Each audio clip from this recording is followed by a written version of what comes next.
بسم الله الحمد لله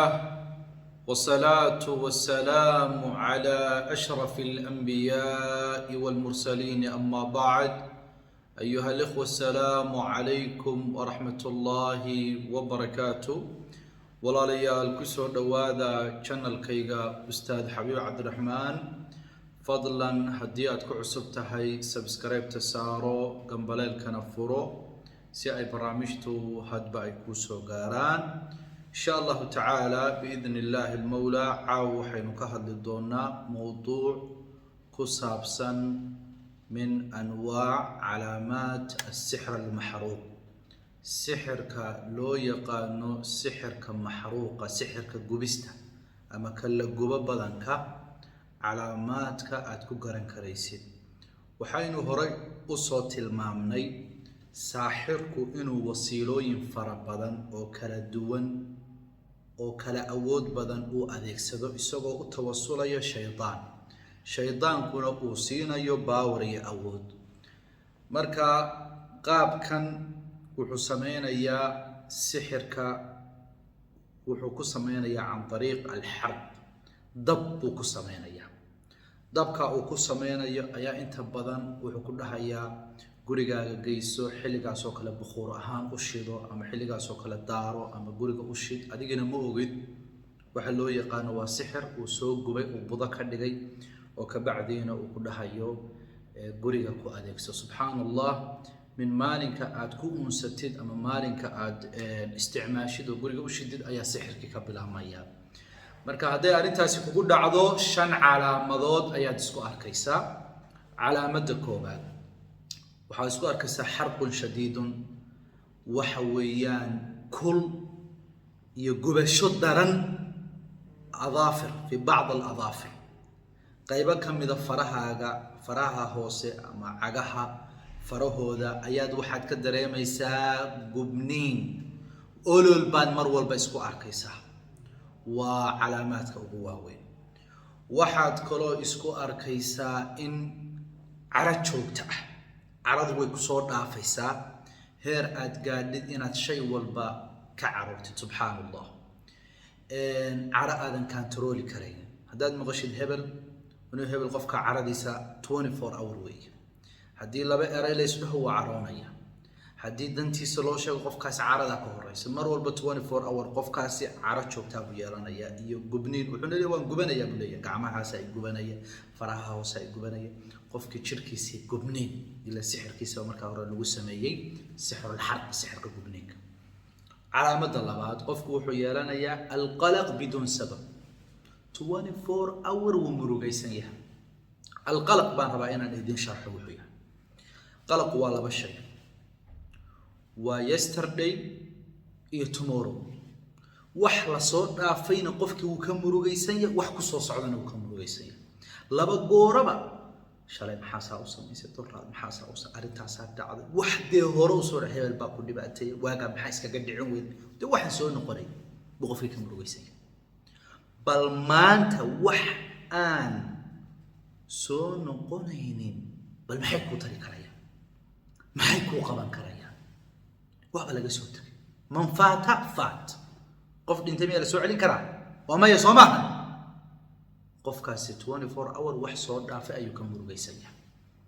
waa qodobka labaad bukra gadan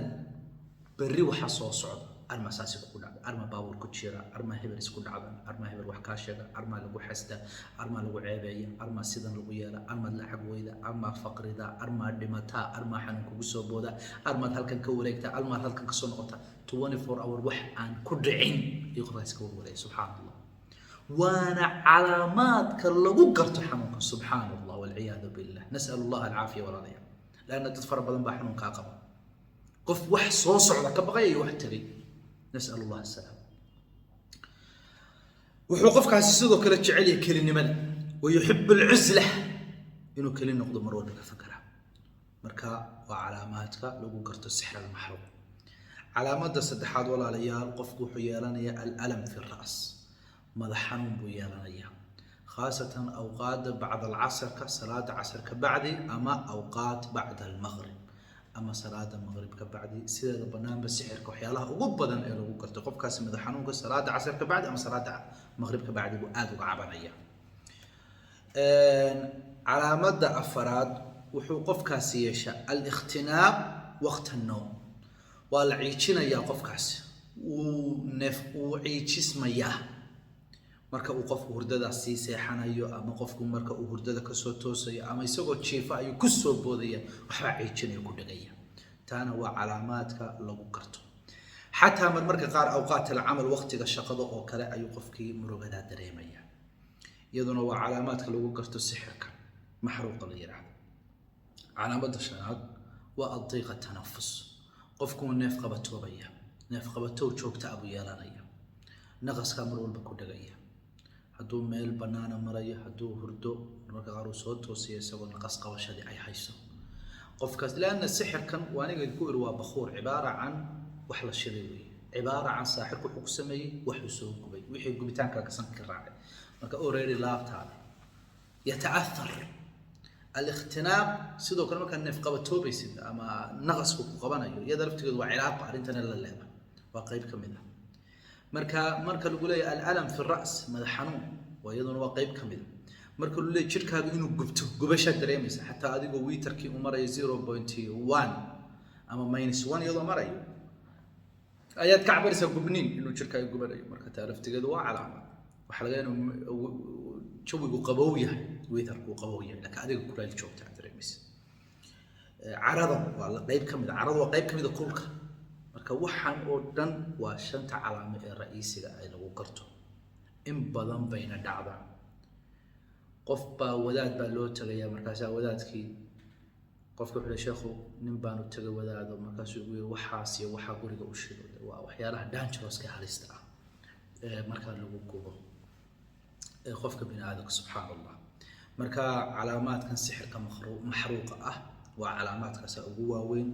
waxa ugu weyn oo aad iskaga daweyn karaysid oo aad iskaga cilaajin karaysidna waxa weeyaan marka koobaad in aad qur'aan farabadan isku akhridid qur'aan farabadan inaad dhageysatid qur'aan farabadan inaad gurigaaga ku shidid waa marka labaad inaad cilaajaadka loogu talagalay sixirka aad qaadatid cilaajaadkaasi waxay ka anfacayaan dhammaan wax allaale iyo wixii ku saabsan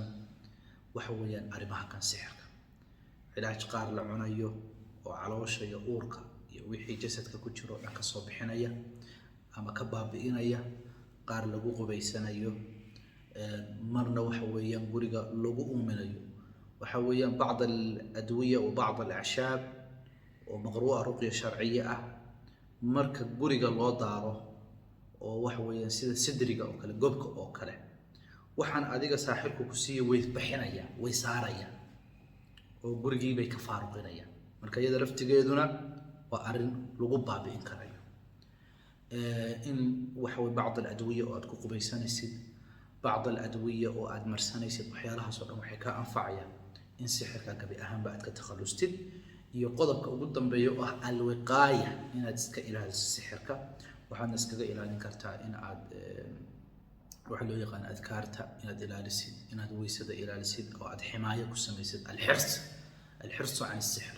inaad mar walba sixirka iska ilaalisid marka waxa weeyaan iyaduna waa qayb kamid ah marka cilaajku wuu fudud yahay laakiin marka koobaad haddaad xanuunkaaga ogaatid waxaad ka nasanaysaa dhakhtarkii joogtada aad u tagaysid shakigii faraha badnaa quraanka ilaahay baad u soo jeesanaysaa iyo adduunyadaas waad ogaanaysaa xanuunkaaga marka dambe aad alxamdulillah ilaahay waxaan kaga dulqaaday marka intaas weeyaan sallallahu alayhi wa sallam ala